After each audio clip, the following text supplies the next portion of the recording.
Bonjour à tous, j'espère que vous allez bien en cette journée de dimanche. Toujours une joie pour moi en tout cas de pouvoir partager la parole avec vous, la parole de Dieu.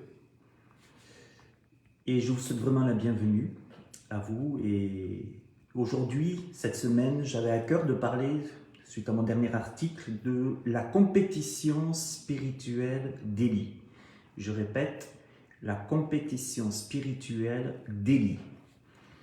Ça m'a fait drôle au départ de voir que la Bible fait mention d'une compétition spirituelle qui a été perpétrée par Élie et qui a été assumée par les deux parties. On va lire 1 Roi 18-18.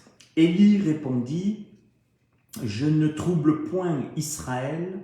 C'est toi, au contraire, et la maison de ton père que vous avez abandonné les commandements de l'Éternel et que tu es allé après les Baals.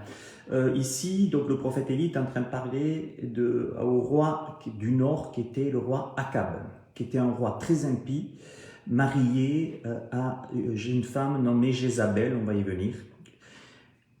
Alors Élie, qu'est-ce qu'il va faire? Il va organiser, donc le prophète Élie va organiser une compétition spirituelle. Il va dire, fais maintenant rassembler tout Israël auprès de moi à la montagne du Carmel et aussi les 450 prophètes de Baal et les 400 prophètes d'Astarté qui mangent à la table de Jézabel. Akab envoya des messagers vers tous les enfants d'Israël. Et il rassembla les prophètes à la montagne du Carmel. Puis, invoquez le nom de votre Dieu, donc un peu plus loin, et moi j'invoquerai le nom de l'Éternel. Donc, cette confrontation, cette compétition spirituelle entre Élie et les prophètes de Baal, c'est vraiment, on voit que c'est une compétition, mais c'est entre Dieu et les démons, entre Dieu et Satan. Donc, il est question d'invoquer deux dieux, le Dieu d'Élie, le Dieu d'Israël, le vrai Dieu, et l'autre, c'est bien sûr les faux dieux, donc Baal, le Dieu des Cananéens. Et puis alors là, Élie va dire, le Dieu qui répondra par le feu, c'est celui-là qui sera Dieu. Le Dieu qui répondra par le feu, c'est celui-là qui sera Dieu. Et tout le peuple répondit en disant, c'est bien. Donc on voit que c'est une compétition spirituelle, donc provenant d'Élie, en premier, mais donc ils étaient d'accord donc de participer à cette compétition.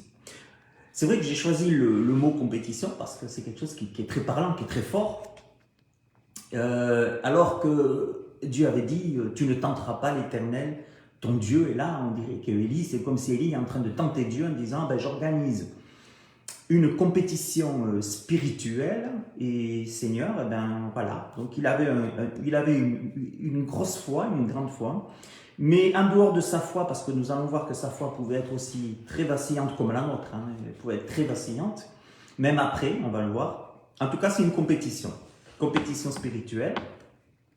Alors je me suis dit, pourquoi est-ce que Dieu a toléré, pourquoi est-ce que Dieu a répondu à ça, alors que, je le redis, il est écrit, tu ne tenteras point l'Éternel ton Dieu.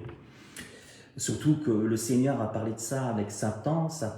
Lorsque Jésus, après le baptême de Jésus, Jésus a été amené 40 jours, la Bible dit, donc dans le désert. Et suite à ça, après, lorsque Jésus eut faim, Satan il a tenté le Seigneur et le Seigneur lui a répondu, tu ne tenteras point le Seigneur ton Dieu, quand Satan lui proposait de le défier en sachant, voilà, qui est Dieu. Mais là, je me suis dit, mais pourquoi, quel était le but de cette compétition spirituelle et pourquoi est-ce que le Seigneur l'a toléré alors qu'il est écrit, je le redis, tu ne tenteras point le Seigneur ton Dieu. Et je me suis aperçu que la réponse, elle est donnée. En fait, c'était parce que l'iniquité était arrivée à son comble déjà, et deuxièmement parce que Dieu voulait qu'il y ait l'effondrement de cette fausse religion installée en Israël, un effondrement d'une fausse religion, des faux dieux dont Dieu a beaucoup parlé, des dieux des Cananéens. Hein. C'était terrible. Hein. La religion des Cananéens était terrible. Hein. On faisait passer le fils, les filles par le feu. On faisait toutes sortes d'abominations. Et c'est vrai qu'à un moment donné, Dieu en a assez. Quoi. À un moment donné, et le pire, c'est quand ça se passe dans le pays, dans la terre d'Israël, et donc avec le peuple de Dieu. Hein. Donc je crois que là, Dieu, à un moment donné, Dieu dit stop. Et qu'est-ce que Dieu va faire? Dieu a parlé à son prophète, et le prophète Élie lui a dit convoque-les. Et Dieu l'avait déjà fait avec Moïse, hein, donc convoque-les. Et puis là, je vais juger, quoi. Je vais juger. Et puis, Dieu a jugé, donc Élie l'a fait sur la parole de Dieu, hein, comme un vrai prophète. Et puis, qu'est-ce qui s'est passé? À ce moment-là, l'effondrement de la fausse religion est arrivé. Je le lis, donc, hein, parce que le but d'une compétition, c'est d'avoir un vainqueur et un vaincu. La suite, nous la connaissons, 1 Roi 18, 36, on va voir donc qu'il y a cet effondrement de la fausse religion, c'est pour ça que Dieu a jugé. Au moment de la présentation de l'offrande, Élie, le prophète, s'avança et dit « Éternel Dieu d'Abraham, d'Isaac et d'Israël, que l'on sache aujourd'hui que tu es Dieu en Israël, que je suis ton serviteur et que j'ai fait toutes ces choses par ta parole. Réponds-moi, Éternel, réponds-moi, afin que ce peuple reconnaisse que c'est toi, Éternel, qui es Dieu, et que c'est toi qui ramènes leur cœur. » Et le feu de l'Éternel tomba et il consuma l'holocauste, le bois, les pierres et la terre, et il absorba l'eau qui était dans le fossé. Quand le peuple vit tout cela, ils tombèrent sur leur visage et dirent « C'est l'Éternel qui est Dieu, c'est l'Éternel qui est Dieu. » Voilà. Donc Dieu, c'est pour cela, c'était pas qu'Élie a tenté Dieu, c'est Dieu qui a demandé à Élie de faire cela pour qu'il reconnaisse que c'est l'Éternel qui est Dieu et surtout, donc c'est sûr par amour pour son peuple, par fidélité, mais c'était arrivé, l'iniquité était arrivée à son comble. Pourquoi je vous dis tout ça? On peut faire parallèle au niveau prophétique. On peut faire parallèle avec ce qui est en train de se passer, ce qui va se passer. Donc, qui est l'abomination et l'apostasie? Ça, c'est courant maintenant aujourd'hui. Et l'apôtre Paul avait aussi dit que nous a prévenu qu'il faut que l'iniquité arrive d'abord à son compte avant la venue de quelqu'un qui va faire comme le prophète Élie, qui va faire descendre le feu du ciel. Mais malheureusement, ça ne sera plus le prophète Élie, mais ça sera Satan, dans l'Antichrist. Donc, qu'est-ce qui va se passer? Il faut d'abord, la compétition spirituelle, elle est toujours là, elle va revenir, mais on va le voir, il y aura quand même toujours un vainqueur et un vaincu. Mais cette fois-ci, ce sera un peu plus long. Ça sera pour cette année. Alors, pourquoi je vous dis ça? L'apôtre Paul a dit, il faut que l'iniquité arrive à son comble. Donc nous sommes aujourd'hui, quand nous regardons un petit peu l'idolâtrie, ce qui se passe dans le monde, hein, on voit que non seulement Dieu juge, mais on voit qu'on récolte toutes ces abominations, de ces perversions qui sont jour et nuit devant nos yeux. Donc, comme c'était le cas avec les prophètes de Baal, le peuple était sous l'emprise d'un roi impie avec une femme, Jézabel, et donc ils étaient vraiment dans une situation de récolter toute l'abomination. Tout était là. Et c'est ce que la Bible dit, que dans ces temps qui viennent, dans ces temps à venir, donc il faut aussi que l'iniquité arrive à son comble. Je pense que là, on n'en est pas très loin. Et donc, qu'est-ce qui va se passer? Eh bien, il va se passer par la suite que Dieu va aussi intervenir. Donc, prochainement.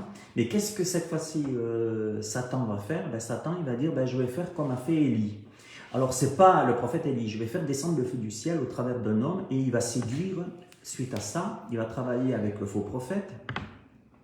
Il y aura une unité politique qui arrive bientôt, donc, et une unité religieuse, une pensée unique politique, une pensée unique religieuse qui arrive très bientôt, et donc qui est appelée l'Antichrist et la prostituée concernant la prostitution spirituelle avec le faux prophète. Et la Bible dit dans l'Apocalypse qu'il va se passer la même chose, mais que tout d'abord, Satan, l'Antichrist, quand il va venir, le but c'est de séduire tout. D'abord, c'est de faire une alliance avec Israël. C'est ce qui va, donc Israël va le reconnaître comme le Messie, alors que ce sera un faux Messie. Et par la suite, qu'est-ce qu'il va faire? Il va travailler avec le faux prophète. Il va faire comme le prophète Élie. il va faire des faux miracles, il va faire des miracles, hein, mais des faux, il va faire descendre le feu du ciel. Et on voit que quand il va faire descendre le feu du ciel, là on va le lire, beaucoup de personnes sont séduites. Et suite à ça, beaucoup de personnes vont adhérer et vont adhérer jusqu'à porter la marque. Mais on va le développer maintenant. D'abord, qu'est-ce qui se passe par ici? Donc, Élie, de la part de Dieu, Élie met en place la compétition. On voit quel est le vrai Dieu, le peuple revient à Dieu. Mais voilà qu'après la compétition, il vient toujours l'épuisement.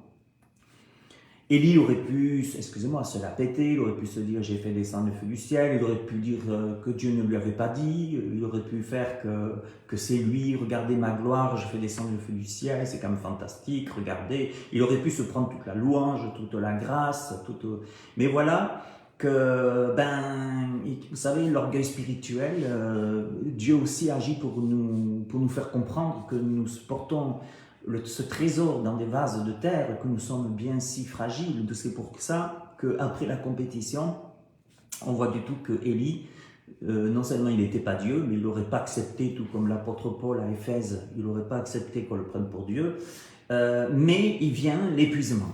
C'est toujours souvent comme ça, hein. Après une compétition, il y a l'épuisement. En apprenant ce qu'Élie a fait à ses prophètes, la reine Jézabel, qu'est-ce qu'elle dit? Oh là là, Satan, il ne s'avoue pas vaincu. Qu'est-ce que Satan y voit? Satan y voit que Élie a quand même fait un sacré malheur, enfin Dieu au travers d'Élie a fait un sacré malheur pour les prophètes de Baal. Et la reine Jézabel, qu'est-ce qu'elle dit? Écoute, moi maintenant je vais mettre Israël, je vais mettre la tête, je vais mettre Élie à prix. Je veux vraiment maintenant que Élie, suite à ça, quand même il a renversé mon trône. Il a renversé mon trône, et puis qu'est-ce qui se passe? Et automatiquement, Élie, qu'est-ce qui se passe? Qu'est-ce qu'il va faire? Il va fuir. Alors on pourrait penser, c'est là que je reviens un peu sur la compétition, c'est là que je reviens un peu sur la gloire humaine. Voilà qu'Élie, après avoir fait descendre le feu du ciel, il se retrouve avec sa tête mise à prix, et puis il a peur. Alors qu'est-ce qu'il fait? Il fuit au désert pour échapper à sa vengeance. Hein. Il fuit au désert pour échapper à sa vengeance. Après une longue marche, il est épuisé et il va même demander à Dieu de le reprendre. Vous voyez, c'est impressionnant. D'un côté, il fait descendre le feu du ciel, et après, il fuit au désert, il a peur de Jézabel, il a peur de ça, et il demande même à Dieu de reprendre sa vie. Et qu'est-ce qui va se passer? Un ange apparaît et lui ordonne de manger pour reprendre des forces. Et ça, c'est très intéressant. On va aussi le voir. Mais moi, il y a quelque chose qui m'a interpellé dans cette étude. Ce qui m'a interpellé, c'est que je me suis aperçu que les miracles d'Élie n'ont pas du tout produit une amélioration à Jézabel. Je me suis dit, parce que beaucoup de chrétiens, de croyants pensent que les miracles peuvent être le signe d'une nouvelle naissance. S'il y a des miracles, les gens vont se convertir. Non. Non. La Bible dit que quand le Saint-Esprit viendra, il convaincra le monde de péché, de justice et de jugement, mais ce n'est pas les miracles. Ou alors, si les personnes viennent au Seigneur après des miracles, souvent, ça ne va pas faire long feu, de toute façon, ils vont rechercher des miracles tout le temps, mais ce n'est pas signe de nouvelle naissance, ni de maturité spirituelle. Hein. Ça, il faut le comprendre. Mais voilà que on se rend compte que Élie, on pourrait dire waouh, le réveil, il fait descendre le feu du ciel, c'est le réveil sur la terre d'Israël, ça va être le réveil, Akab se réveillera et Jézabel va se convertir. Non, rien du tout. Vous pouvez faire tous les miracles que vous voulez, le Seigneur au travers de vous. Mais si les gens impies ne veulent pas venir au Seigneur, ils ne viendront pas au Seigneur. Les miracles peuvent plaire. Un beau show business, un beau show de miracles, ça peut être sympa, mais ça ne garantit nullement les cœurs qui changent, la nouvelle naissance, bien sûr, et la maturité spirituelle. Alors, de grandes épreuves, comme l'épuisement physique et psychique, surviennent de temps en temps, et à tout le monde, hein, aux hommes pieux. Élie, après le miracle, il s'en va, il fuit, il a peur, il demande la mort, et puis il y a de grandes épreuves qui sont là. Et souvent, j'ai remarqué, après des grandes victoires spirituelles, il y a souvent des grands combats. Souvent, il y a des grands combats comme ça, où on peut arriver jusqu'à la dépression, à l'épuisement physique, à l'épuisement psychique. Et c'est souvent comme ça. Mais je peux dire pourquoi est-ce que Dieu le permet, pourquoi est-ce que Dieu a permis que tout de suite après le feu du ciel qui descend, parce qu'Élie aurait pu être en pleine forme, hein, danser toute la nuit, pourquoi après il demande la mort, il s'enfuit, il a peur de Jézabel alors qu'il y a eu ça? Parce que Élie savait très bien de quelle nature il était, et de toute façon Dieu sait très bien de quoi nous sommes faits. On peut vite devenir très orgueilleux, très très orgueilleux. Je crois que vraiment, vous savez, la Bible dit que l'esprit de religiosité, la religiosité, on peut se prendre vite pour Dieu, on se met au coin de rue, on fait voir qu'on est croyant, on fait voir qu'on est un pasteur, on fait voir qu'on est un rabbin, on fait voir qu'on est je ne sais pas quoi.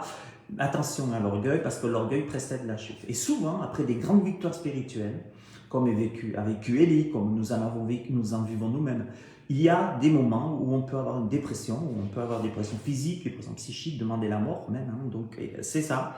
Je vais vous donner un autre exemple, qui m'a interpellé, c'est la prière de découragement de Josué, qui était impressionnante pourtant après qu'il ait pris le pays.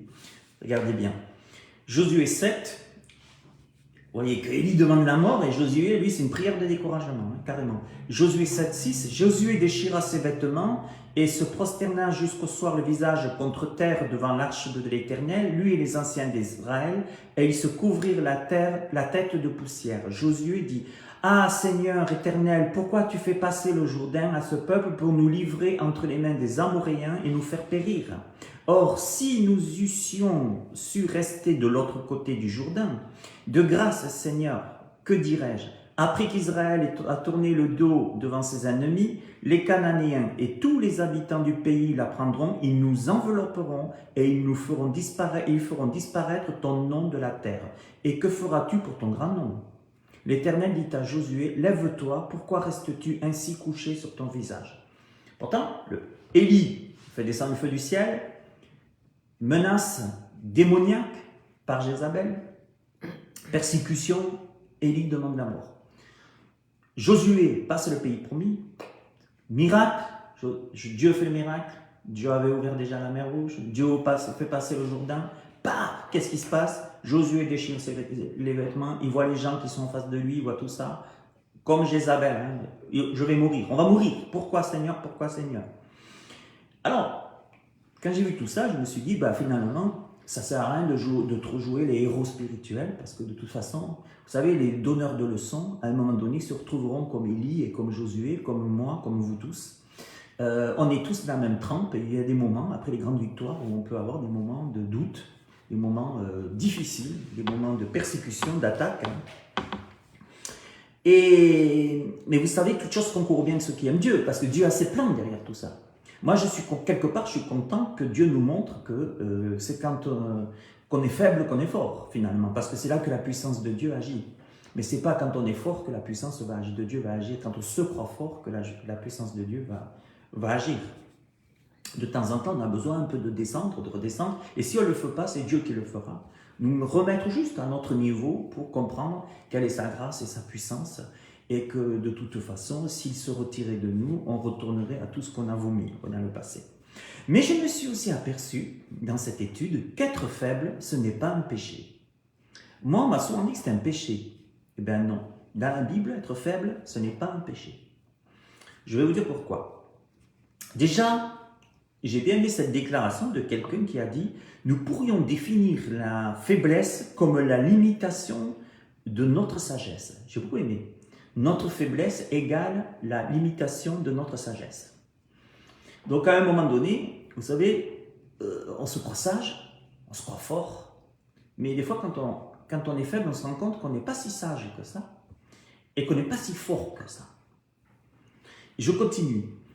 Cette personne a dit, nous pourrions définir la faiblesse comme la limitation de notre sagesse, la limitation de notre pouvoir et de notre sainteté due à la condition humaine. Il y a une chose qu'il faut bien comprendre.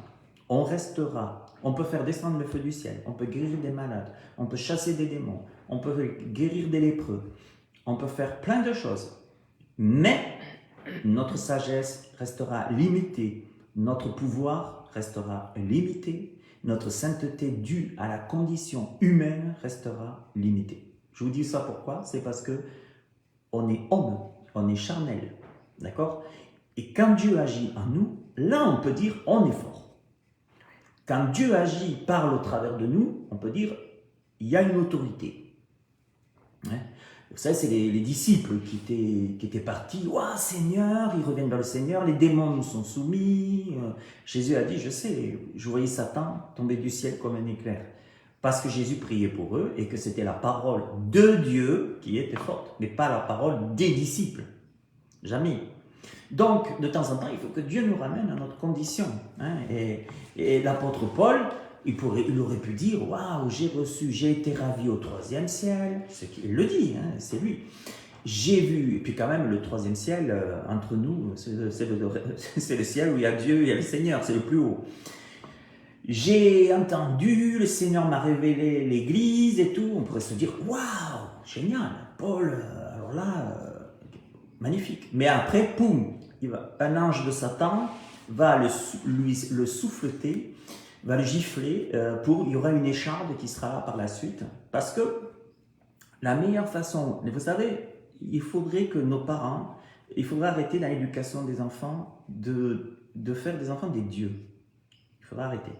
Remettons-nous à notre place, parce que Dieu nous remet à notre place. Pourquoi pas, arrêtons de diviniser, ça c'est la pensée grecque, humaniste, c'est la pensée de dire l'homme est Dieu. Ah, les enfants, les petits anges, les dieux et tout ça. Arrêtons. Parce que Dieu ne fait pas comme ça avec nous. Dieu, il nous bénit. Dieu, il nous aime. Dieu, il nous gâte. Dieu, il prend soin de nous. Mais à un moment donné, il ne nous appellera pas « Ah, mais Dieu, c'est pas grave. » Il va pas nous rendre orgueilleux. Et si il fera de belles choses au travers de nous parce qu'il nous aime, mais à un moment donné, il va nous remettre à notre place. Il a remis Élie, avant il a remis Josué, je pourrais encore en prendre d'autres. Vous savez, vivre des moments bénédiction, profitons-en. Mais après, il y a des moments, il faut qu'on sache qui nous sommes. Parce que du moment après où on va dire « Waouh, un tel, on le met à l'égal de Dieu », là, vous savez, Satan, il a voulu faire ça à Lucifer. Dieu, il a chuté. À un moment donné, il faut qu'on se prenne, vous savez, aucune gloire pour nous. Tout est grâce, hein, tout est grâce. Être faible n'est pas un péché, et on va voir pourquoi, on va continuer, pourquoi je le redis. Alors, Dieu, c'est aussi pour ça que je me suis aperçu que être faible n'est pas un péché. Je me suis dit que j'ai vu que Dieu ne s'était pas fâché ni inquiété du comportement d'Élie. Parce que je me suis dit, Dieu aurait pu dire, attends, je t'appelle, je te dis que je vais faire descendre le feu du ciel, tu vas le faire, et tout de suite après, tu as peur de cette femme qui met ta tête à prix, tu t'en vas et tu demandes la mort. Je me suis dit, mais non, Dieu, il n'a pas fait ça. Dieu aurait pu reprocher la faiblesse d'Élie. C'était un prophète, c'était quand même quelqu'un. Élie, il n'y a même pas que ce passage. Hein. Élie a fait beaucoup de... D'ailleurs, Élie, vous savez que Élie lui-même, il n'a même pas connu la mort. Dieu l'a pris. Et c'est avec le prophète Élisée, par la suite, Élisée va le voir partir. Hein. Dieu le prie. Il n'a pas connu la mort. Donc, Dieu ne se fâche pas. Élie est faible et Dieu ne se fâche pas. Alors là, parce que souvent, vous savez, aujourd'hui, il ne faut pas être faible. Si tu es faible, qu'est-ce qui va se passer? On va se moquer de toi. C'est pour ça que Dieu choisit les choses faibles. Vous savez, si tu es faible, tu n'es pas un homme ou tu n'es pas une femme. Si tu es faible, tu es un nul, tu es un bon à rien. Il ne faut pas montrer ta faiblesse aux autres. Et pourtant, Dieu se plaît. Enfin, Élie ne pouvait pas montrer sa faiblesse. Et Dieu ne s'est pas fâché, ne s'est même pas inquiété au sujet d'Élie. Il l'a même encouragé à lui envoyer de la nourriture. Ne vous inquiétez pas de quoi vous mangerez, ne vous inquiétez pas de quoi vous serez vêtus, ce sont les païens qui le recherchent. Mais recherchez premièrement le royaume de Dieu et sa justice, et toutes choses vous seront données. Donc ça veut dire que si je suis faible, Dieu, on peut me juger, on peut me critiquer. Regardez ce pasteur, il se prend pour un pasteur, puis il y a ci, puis il y a ça. On peut toujours m'enlever la paille, 2 pailles, 3 pailles, 10 pailles. Mais À un moment donné, moi, ce que je trouve beau dans cette histoire, c'est que moi, dans ma vie, je n'ai pas vu Dieu se fâcher une seule fois de ma faiblesse. Jamais. C'est les autres qui se sont foutus de moi. C'est les autres qui me jugent. C'est les autres qui se moquent de moi. On va te dire que tu es faible, on va se moquer de toi. Mais écoute, Dieu ne se moque pas de toi. Dieu ne s'est pas fâché avec Élie. Il aurait pu même retirer le Saint-Esprit. Et puis attends, ça va ou bien? Ça va, tu descends le feu du ciel, puis après moi je fais ça, puis après là tu montres. Et puis alors, quel témoignage qu'Élie donne! Il fuit, il se barre. Il a les... Je sais pas comment étaient ses cougougnettes, mais il a peur, il se cache. Mais quel témoignage! Ça, c'est pas un homme de Dieu alors. Hein. Regardez-moi sur l'estrade, sur la scène. Moi, je suis un homme de Dieu. Regardez, j'ai fait ça, j'ai fait ça. J'ai fait descendre le feu du ciel, j'ai fait ci, j'ai fait... Non, mais moi, j'aime bien parce que Dieu nous remet à notre place. Il faut que Dieu nous remette à notre place. Et vous savez, la société aujourd'hui, pourquoi elle part en cacahuète? Parce que Dieu est en train de tout remettre en place. Et l'homme, il est à son niveau. Et à un moment donné, quand l'homme s'élèvera, il sera remis à son niveau. Parce que Dieu seul est Dieu. Dieu, être faible n'est pas un péché. Dieu ne se fâche pas. Il lui envoie de la nourriture. 1 Roi 19,5. Il se coucha et s'endormit sous un genêt. Et voici, un ange le toucha et lui dit, lève-toi, mange. Il regarda et il y avait à son chevet un gâteau cuit sur des pierres chauffées et une cruche d'eau. Il mangea et but, puis se recoucha. L'ange de l'Éternel vient une seconde fois, le toucha et dit, lève-toi, mange car le chemin est trop long pour toi. Il se leva, mangea et but, et avec la force que lui donna cette nourriture, il marcha 40 jours et 40 nuits jusqu'à la montagne de Dieu au Sinaï, à Horeb. Mes amis, qu'est-ce que je vois? Je vois que Dieu non seulement ne lui reproche pas sa faiblesse, mais que, même s'il est moqué, certainement, je ne sais pas, mais Dieu va lui donner de la nourriture. Et vous avez remarqué qu'ici, Dieu va lui dire, j'ai encore des plans pour toi. J'ai encore des projets pour toi. Oui, mais je suis faible. Oui, je sais, Moïse me l'a dit aussi. Moïse m'a dit, j'ai pas la parole facile. C'est lui que j'ai choisi. Je choisis les gens faibles. Ceux qui se sentent faibles. Dieu, l'apôtre Paul a dit, Dieu a choisi les choses folles du monde. Dieu cherche des fous. Vous me traitez de fou? Vous avez raison, je suis fou. Fou de Dieu, mais je suis fou. Peut-être pour le monde, je suis fou. Eh oui, parce que je dis la vérité de ce que moi, je suis convaincu. Après, chacun examine. Mais, Paul dira, mais Dieu a choisi les choses folles, les choses faibles de ce monde. Alors bien sûr, c'est pour ça que les chrétiens, Christ, en général, c'est pour les faibles. Ben oui, c'est pour les faibles. Mais c'est ceux-là qui deviennent forts. Parce que devant Dieu après, ce n'est pas les diplômes qui vont faire quelque chose. Ce n'est pas non plus, ah, moi j'ai fait ci, moi j'ai fait ça. Parce que le Seigneur a dit que tous ces gens qui comme le pharisien, tous ces gens qui disent, oh, mais Seigneur, moi j'ai fait tous les commandements, tous les commandes de Dieu.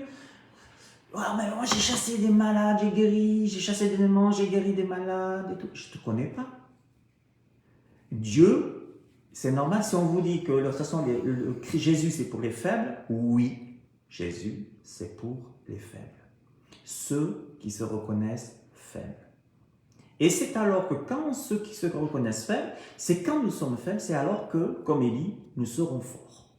Quand nous nous reconnaîtrons faibles. Il faut descendre d'un cran. Il faut qu'on se reconnaisse faible pour que la puissance de Dieu puisse agir en nous. Arrêtons d'être des leaders sans cesse. Regardez-moi, je suis le plus beau, c'est moi qui ai l'onction, fais 300 km pour aller chercher une onction. Arrêtons avec ces conneries. Dieu manifestera sa puissance et son autorité chez ceux et celles qui se croient à juste raison faibles. Ceux qui font preuve d'humilité, même s'il y a eu des miracles tout de suite, si on ne le fait pas, Dieu le fera, il nous rappellera, on risque d'avoir une dépression nerveuse, comme l'a eu Élie. On peut avoir un épuisement à un tel point que Dieu demandera la mort, mais Dieu nous nourrira pour qu'on continue, du moment qu'on reste dans un état d'humilité. Parce que l'humilité, dit la Bible, précède la gloire, mes amis. L'humilité précède la gloire. C'est pour ça qu'être faible n'est pas un péché. Mais attention, je dis bien être faible en Dieu. Parce que si je joue au faible pour ne pas servir Dieu, ça ne sert à rien, c'est grave même. Vous avez remarqué quand il est question de quand le Seigneur parle des heureux, hein, la montagne, le monde des béatitudes. Heureux les débonnaires, heureux. En fait, le Seigneur est en train de dire ceux qui seront heureux, c'est ceux qui se reconnaîtront faibles. Ils seront doux. Oh, vous n'avez pas de doux aujourd'hui, c'est pas possible. Heureux ceux qui... Vous savez, les gens, ils préfèrent voir des personnes en face d'eux normales, qui se disent, mais je suis comme vous, que des personnes, bonjour, moi je suis, voilà ma carte de visite, ou alors moi je suis à 150 € de l'heure, parce que moi, parce que moi, ça. Non, t'enlèves ton pantalon, on a tous la même chose.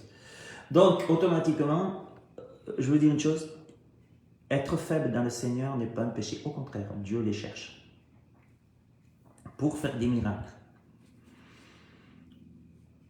Élie continue. Bon, Dieu ne le tient pas compte. Élie continue, poursuit son voyage vers le mont Sinaï. Au Sinaï, qu'est-ce que va faire? Dieu va prouver son existence en tant qu'une personne divine et non seulement en tant qu'une force de la nature. Je vais vous lire en Roi 19, 9 et 14. Déjà le 11 là. L'Éternel dit, sors et tiens-toi dans la montagne devant l'Éternel. Et voici l'Éternel passa. Vous imaginez quelle proximité avec son prophète. Et après le tremblement de terre, un feu, l'Éternel n'était pas dans le feu. Et après le feu, un murmure doux et léger. Quand Élie l'entendit, Élie a entendu, c'est pas pour rien que Dieu l'a pris, qu'il n'a pas connu la mort aussi, avec tout ce qu'il a vu et entendu. Quand Élie l'entendit, il s'enveloppa le visage de son manteau, il sortit et se tient à l'entrée de la caverne. Non, mais après la dépression, c'est la gloire. C'est la gloire. Parce qu'Élie a une attitude de vrai, il était vrai. Arrêtons de reprocher l'incrédulité d'Élie. Souvent, on prêche, on dit, ouais, Élie, c'est un faible et tout, il fait des miracles et après il est faible. Il est normal. Il est humain et il est 100% homme et spirituel en même temps. Et c'est quand la puissance de Dieu... Vous savez, le jour où on arrivera à dire comme Paul, c'est quand je suis faible que je suis fort, on aura tout compris, je pense. On aura tout cas compris beaucoup de choses. Beaucoup de choses. Et Paul est à dire, c'est parce que c'est quand je suis faible que la puissance de Dieu agit en moi. C'est quand je suis faible. Donc finalement, vous mieux être faible, vous mettre soi-même, au lieu de se la péter, pour avoir plus de puissance de Dieu. Vous vous rappelez le publicain, le pharisien, oh moi je te remercie Seigneur, je donne ma dîme, je te remercie Seigneur, je suis un religieux, mais tellement bon, moi je pratique ta parole, je fais ça. Puis il y en a un autre que vous n'avez même pas levé ses yeux, là. Et puis c'est l'autre qui a été justifié. Le faible, il a été justifié. L'autre, non, le faible. Fils prodigue, Seigneur, attends, moi j'étais chez toi, j'étais tout le temps mon père, j'étais tout le temps dans ta maison, tu ne vas pas faire rentrer, il a tout pris, il a tout perdu, c'est un faible. Il a droit aussi, rentre. Le père l'a accueilli. Alors si tu te prends pour un faible, sois content, sois faible devant Dieu. Parce que c'est là que la puissance de Dieu va agir. Si on te dit que tu es faible, les gens peuvent te juger. Regarde, il fume, regarde, il boit, regarde, il fait ci. Ne t'inquiète pas de ces gens. Parce que, regarde Élie, il demande la mort, il pleure, il se casse devant Jézabel, devant une femme en plus, alors, franchement, alors voilà, se barrer devant une femme, alors là, c'est pas un vrai. Laisse les gens parler. Oui, tu es faible, et dis Amen, je suis faible, mais j'espère être faible dans le Seigneur, me reconnaître toujours comme je suis. C'est pour ça que Dieu a choisi des Moïse. Pourquoi est-ce qu'il n'est pas allé dans les facultés de théologie, le Seigneur? Il aurait quand même pu aller dans les facultés de théologie, il a plein de diplômes, il aurait pu aller voir tous les rabbins. Suis-moi. Non, il n'a pas choisi des rabbins, il n'a pas choisi des gens qui se la pètent devant des écrans, il a choisi des quoi? Il a choisi des Matthieu, il a choisi des disciples qui ne sortent pas des facs de théologie. Bon, voilà, c'est comme ça. Je crois que tant que le Seigneur sera parvenu, il n'y a que les faibles qui vont arriver à grandir, quoi. Et ceux qui se prennent pour des héros, qui se prennent pour des héros, mais ils risquent de finir zéro. C'est ça le problème. Alors, une mission fut confié à Élie. Allez, on en reprend une autre de mission après ça. Ce qui prouve qu'il était toujours prophète de Dieu. Parce que si Dieu avait, à cause de sa faiblesse, Dieu l'avait laissé, il n'aurait pas donné une autre mission. Et moi, ce qui me plaît, c'est qu'un jour, Jézabel va mourir sur la parole d'Élie. Pourquoi je vous dis ça? C'est que s'il s'est enfui une fois parce que là, il a eu peur, il reviendra dans sa mission. Ne croyez pas que ça restera impuni ce qu'a fait Jézabel. Ne croyez pas que ça restera impuni. Et là, on verra que c'est Élie, que c'était Dieu au travers d'Élie qui était le plus fort. Une mission fut confiée à Élie. L'Éternel lui dit, va reprendre ton chemin par le désert jusqu'à Damas, donc en Syrie. Et quand tu seras arrivé, tu oindras Hazaël pour roi de Syrie. Tu oindras aussi Jéhu, fils de Nimshi, pour roi d'Israël, et tu oindras Élisée, vous voyez Élisée, fils de Shaphat, d'Abel Méola, pour prophète à ta place. À ta place. Donc Élisée apparaît là. Dieu est en train de dire, maintenant, je ne vais pas tarder à le reprendre.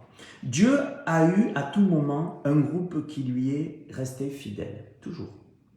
1 Roi 19-18, mais je laisserai en Israël 7000 hommes, tous ceux qui n'ont point fléchi les genoux devant Baal et dont la bouche ne l'a point baisé. 7000 hommes. Apocalypse 4, verset 2. Cependant, tu as à Sardes quelques hommes qui n'ont pas souillé leurs vêtements. Ils marcheront avec moi en vêtements blancs parce qu'ils en sont dignes. Celui qui vaincra sera revêtu ainsi de vêtements blancs.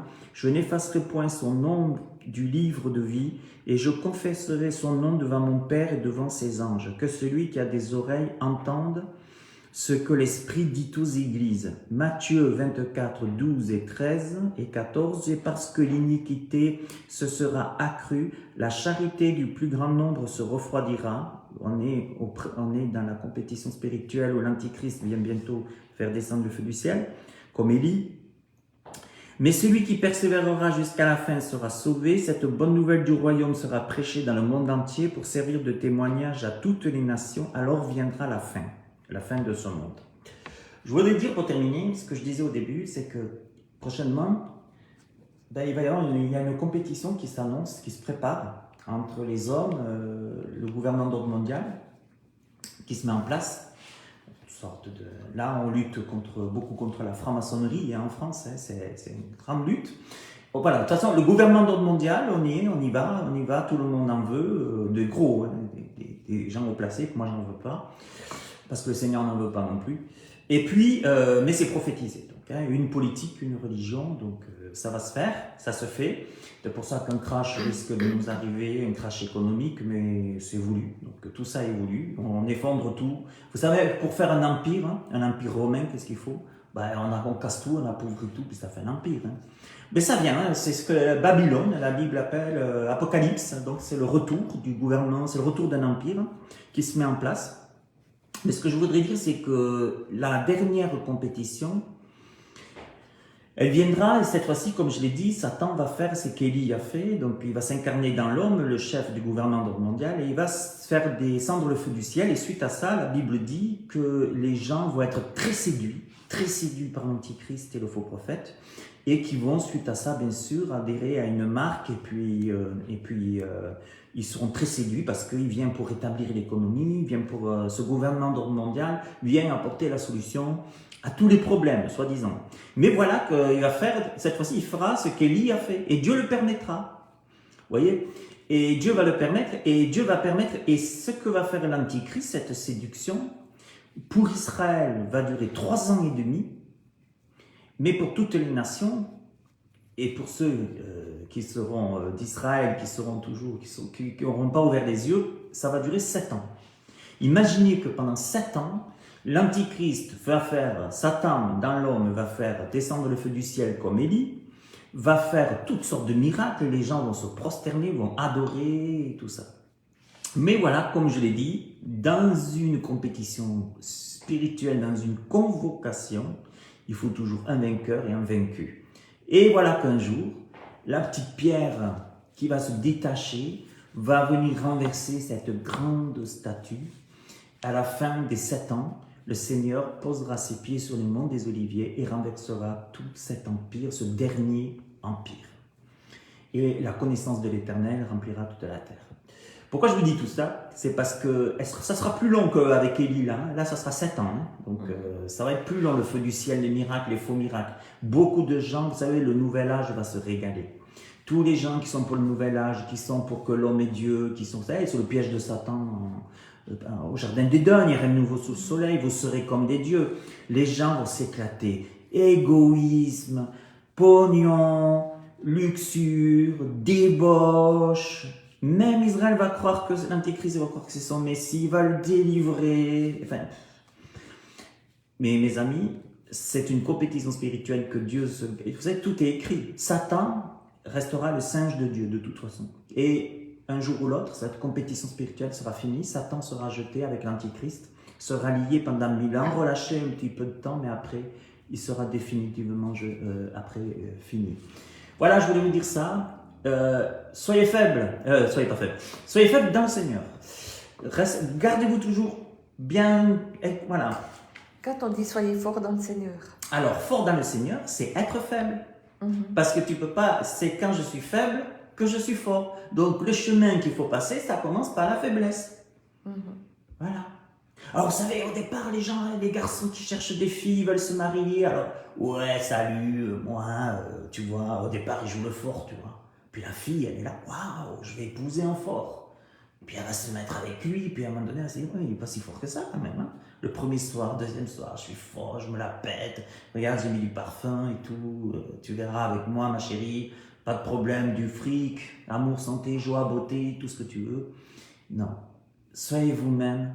Et vous savez, en fait, c'est pour ça qu'il faut que ça va. C'est pour ça que ça va mal, c'est pour ça que ça doit passer, cette génération doit passer. Le Seigneur doit revenir parce que c'est fou, c'est tout fou. On voit, en fait, c'est un zoo autour de nous, c'est un zoo, quoi. Hein? Il faut, la meilleure façon d'avoir du succès dans la vie, c'est d'être soi-même et de savoir reconnaître nos forces et nos faiblesses. Mais disons-nous, si tu veux être fort dans le Seigneur, passe par te reconnaître faible dans qui tu es. Et tu seras fort. Merci. Que Dieu vous bénisse tous. Pour une prochaine, pour un prochain enseignement, ouais, à la prochaine. J'ai un site, pasteurenligne.fr, n'hésitez pas à vous abonner. J'ai une chaîne YouTube, n'hésitez pas, vous tapez Pasteur en ligne, il y a plein d'enseignements, n'hésitez pas à les partager. Et puis je vous dis à très bientôt, et je suis toujours content, je vous aime tous, et je prie pour chacun de vous, que Dieu vous bénisse, que Dieu vous garde, que Dieu vous protège. Et attention, dans ces temps qu'on vit, ayons les pensées bibliques, parce qu'il y a beaucoup de séduction. Voilà, si vous êtes faible, faites la fête ce soir, parce que vous êtes fort. Allez, à bientôt, au revoir.